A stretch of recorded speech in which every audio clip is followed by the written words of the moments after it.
welcome to the SVG-TV news for Friday, January 16th. I'm KAHLIL with the details. Yesterday, 35 hotels across St. Vincent and the Grenadines received licenses to provide tourist accommodations from the SVG Tourism Authority after meeting the requirements set by the tourism body. The authority aims to have standards in place for every hotel in St. Vincent and the Grenadines. According to the SVGHTA, as the various hotels who have registered with the association are inspected and have found to have met the required standards, more licenses will be issued. And St. Vincent and the Grenadines should be commended for being one of the first Caribbean countries to implement standards and issue licenses to hotels. Those were the words of the St. Vincent and the Grenadines Tourism Authority CEO Glen Beache during the presentation ceremony. Beache said that with the licenses now in place, hoteliers have to ensure that they're on top of their game so as to meet the ever-changing needs of the industry. Tourism is no different to medicine, engineers, lawyers. I'm not even sure if lawyers can be put into that bracket. But it's an industry that continues to change. When a stakeholder can come to me at this time, in 2014, 2015, and speak to me about a brochure as being a serious marketing tool, then we know that something is wrong. Just like my staff, just like we have to do in the SVGTA, stakeholders have to keep up with what's going on in the industry. And people expect more. And to a certain extent, what Kim said, they expect more for less. The CEO stated that tourism was the country's #1 foreign exchange earner, and that all stakeholders need to play their part in making SVG's tourism product one of the best. Tourism seems to take this stance in St. Vincent and the Grenadines where people just think it's about the SVGTA, it's about the Ministry of Tourism, national parks, it's about the hotels. But every Vincentian has a role to play. And these standards are not just about what we do in the hotels or the guest houses or the bed and breakfasts. It's about what we do as a nation and how we treat people. Meanwhile, President of the SVG Hotel and Tourism Association, Halbich, indicated that the existing culture within the tourism industry is that where visitors expect to be recompensated if they are not satisfied with the service received.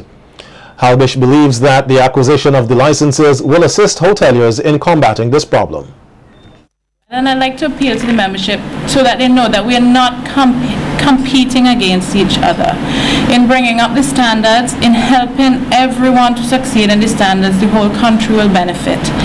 And we are competing against not just the Caribbean, but the world. Everybody is now a tourism destination. Before it was America was America. Now America is selling, you know, the parks. Go to Miami, go to Key West. They're not pushing the Caribbean, so we really have to up our game in order to be competitive. 46 graduates who successfully completed courses of study at all 4 UWI campuses were today recognized for their academic and professional achievements. Featured speaker at the graduation ceremony, Dr. Mineva Glasgow, told the graduates as they seek to maximize their potential, they must remember that they have not completed a course of study just to fulfill their aspirations, but to make significant and lasting contributions to their profession, society, and the world at large.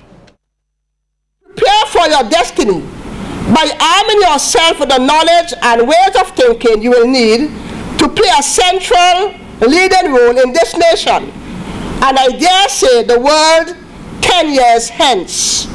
Build your negotiating skills and your ability to plan, disseminate information, and to be influential. A diamond unpolished is, as they say, mere coal. So do your utmost to ensure that you shine with the brightest and best minds of our times. Glasgow says this country has outstanding alumni whose life and work exemplifies many key values. I'd like to highlight dedication to service. This is significant because several of these persons who have modeled the way encountered several challenges and obstacles, but they did not allow these to daunt them. Similarly, you would meet several hurdles on your journey. In spite of these vexing challenges and circumstances that may confront you, you can still give human service. We in St. Vincent and the Grenadines and the wider Caribbean are a resolute people with the will to succeed. Valedictorian Ikarmola Laborde, in delivering her speech, described the journey through UWI as a challenging one, and she expressed thanks to her tutors, family and friends for their support. Throughout the journey, we have built long-lasting friendships. We have gained a new appreciation for the works of CARICOM and the ideals of the University of the West Indies. For on our pathways and byways, we encountered natives from many Caribbean islands. Their various accents still resound in my head as I reminisce on our various collaborations in our efforts to navigate the many twists and turns to successfully complete our journey. Graduates, this journey has instilled much hope in me. I am hopeful that as a region, we can achieve much if we work together for the common good of every member of our Caribbean civilization. It is clear that when we rally together and put our hearts, skills, and talents to work, much can be achieved, as is evident in our presence here today.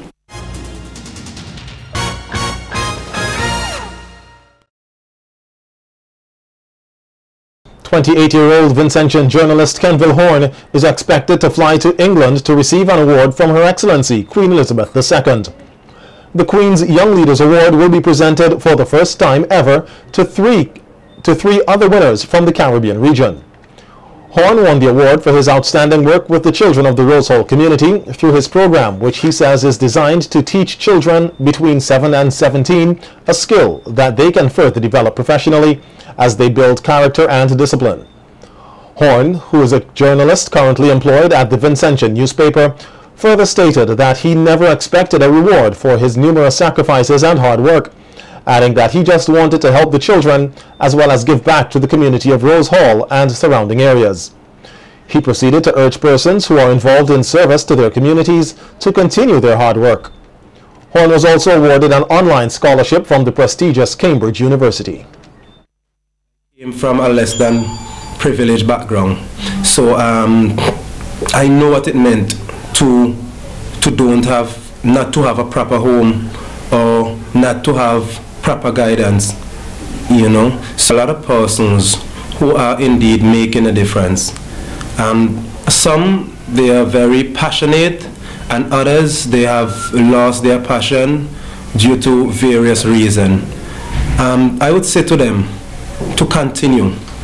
Sometimes the going might seem rough. You might be looking for support and you can't get that support, but whatever little you have, use it to the maximum advantage. Horn also took the opportunity to appeal to the government to do more work within communities such as the Rose Hall if they are to further develop St. Vincent and the Grenadines.